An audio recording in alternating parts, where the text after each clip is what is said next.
That's just the way it works. Certainly. I mean, if you go, you know, I got to tell you, I get my energy from having a clean and sober 62 years. I'm going to be rich.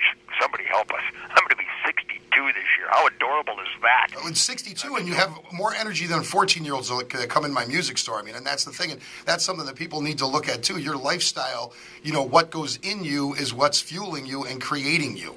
Yes, absolutely. And the wild game, the sustained yield creation of this pure protein that the hunting families of this country celebrate. I mean, it's available to all of us, really. But I still salute the farmers and the ranchers because they do feed the world, and they're doing an amazing, if not miraculous, job of producing unlimited food for unlimited people on very limited ground. But there really is a better way, and the ultimate sustenance is wild game, and that's what I've fed my sacred temple for, in my entire life. In fact, when I'm on tour, Rich, I got buddies like the Mad Fisherman up there in the great Northeast who has fresh fish fillets for me, and I got hunters, buddies everywhere. My blood brothers are just everywhere.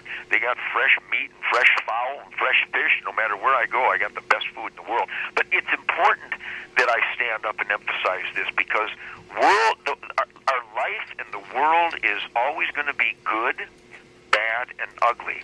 Those of us that really, really care and retain that passion for a quality of life, it really is up to us to stand up, identify the bad and the ugly, so we can get it out of the way to maximize the good. And that's what the activists are doing. That's what the Nugent family dedicates themselves to, and that's certainly what the Tea Party is about today. That's great stuff. I got to ask you a couple boring questions. One question, I'll make sure they're not boring. This is a technical question. I've always wanted to ask this, and this is truly. I want to say this is an honor for me. And the lovely Kimberly, who helps me out with everything, is actually dying right now that you're on the phone. Really? She still has a Double Live Gonzo shirt from '79. I see it every summer long. But I bet you Kimberly absolutely glows, and she's discovered the ultimate soundtrack for quality of the American dream. Tell me she glows. She glows, Ted. She glows. Now let me ask you a question. You've pretty much, there was a small period of time where you were playing solid body. I seen stuff where you were using some PV solid bodies and some PRS solid bodies, but you've predominantly used Birdlands. And my one question that I've always wanted to ask you, at the volume that you play, did you ever have massive feedback problems with that guitar live? Well, there would be massive feedback problems to the average Caucasian. But seeing as how I'm a huge black maniac from Detroit, I've never had a problem. I have to enjoy massive amounts of feedback. It's important to celebrate, after all these years of playing, that yes, Rich, I do play the absolute miraculous Gibson Birdland guitar, created as a jazz instrument. It's a hand-carved arch-top spruce jazz guitar hollow body that, yes, even at low volume, begins to feed back uncontrollably. But, as you will notice, in my gravity-defying career, me and my Birdlands get along just fine because I discover that threshold where the feedback, if any other guitar player, any other human being grab my guitar, and many have tried, and try to turn it on and stand anywhere near my amplifiers, it just sounds like stampeding buffalo up your ass. It is absolutely, beautifully out of control.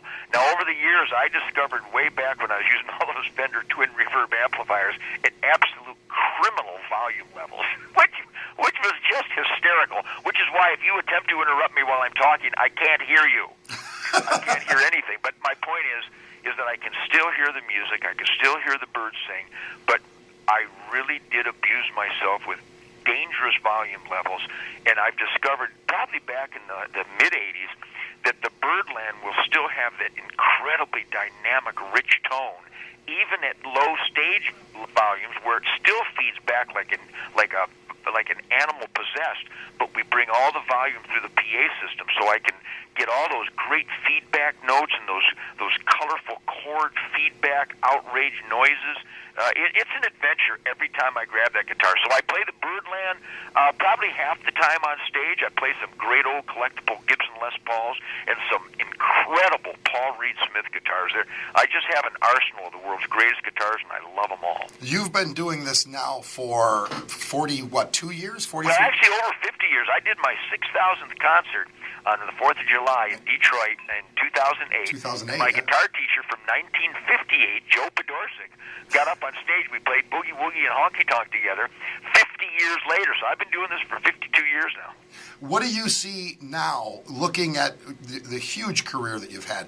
What are the major differences in the music industry now? Is it corporate control of radio? Is it lack of writing talent? I've always said, and I say this on the show, if the White Album was never recorded and it was recorded right now and put on YouTube, I still think that it would be a viral effect on things. I think there's certain albums that you could pick that are timeless, and whether they were recorded in 69 or 75 or recorded now and put on, they would still go viral. I think there's a real lack in the ability to write anymore or originality. What is your take on it? You know, I agree to a great degree with you, but I do believe there is some astonishing talent out there these days. In fact, we have a young gal from Saskatchewan, Canada, by the name of Val Halla that I just coincidentally discovered in Waco, Texas, at a little bar, and she has so much soul. I hear Mama Cass and Aretha Franklin, and then I see a gal like Christina Aguilera and some of these astonishing gifted vocalists out there. Then I see a rock and roll band like Green Day. Now, they're not exactly new, but compared to me, they're new, and they have that velocity. They have that intensity in their whether the guys in Green Day know it or not. I've never talked to them. In fact, I don't think they would talk to me. Oh, they talk to you. Because their politics are so brain dead, and they hate my politics. I've heard interviews by them. But my point is that they still are touched undeniably by Chuck Berry and Bo Diddley and Howlin' Wolf and Muddy Waters and Lightnin' Hopkins and those heroes that inspired every great band from ZZ Top to Cheap Trick to Aerosmith to Van Halen to Sammy Hagar, and we could go on and on and on. It's that black emotion and defiance that is still alive and well in all of our favorite music today. I don't think it's the same industry because of downloading, the sales, the actual desire to get an artist's product in your hands seems to have gone the way of the dodo bird to a great degree, and I don't understand that at all.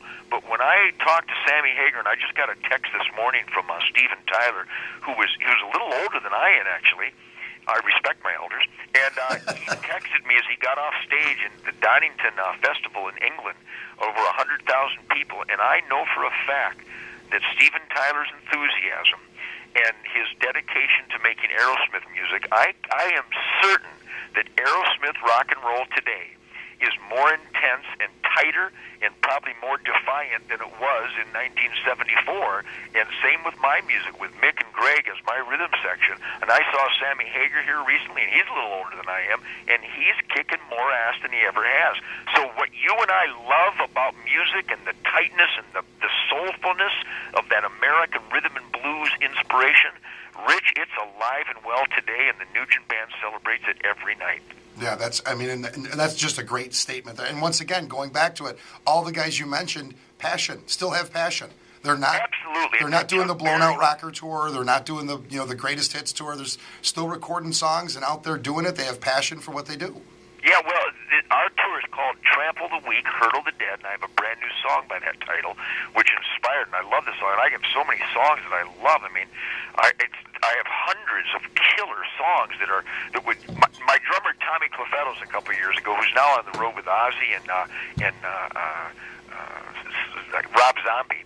Tommy Clefettos has really made a mark in the industry. He's such an amazing Detroit drummer.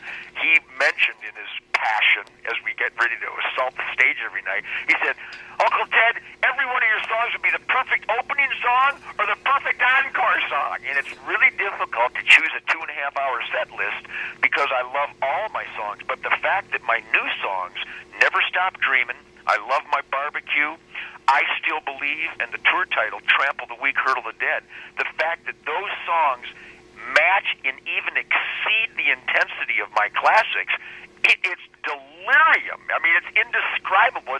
It doesn't make any sense at all. But again, you nailed it, Rich. I so love to play my guitar with Mick and Greg. I so love to execute those songs and jam and experiment and go off on musical, adventurous tangents every night that I thank God every day. And I got to tell you, man, I attribute my passion and my piss and vinegar and my energy and my craving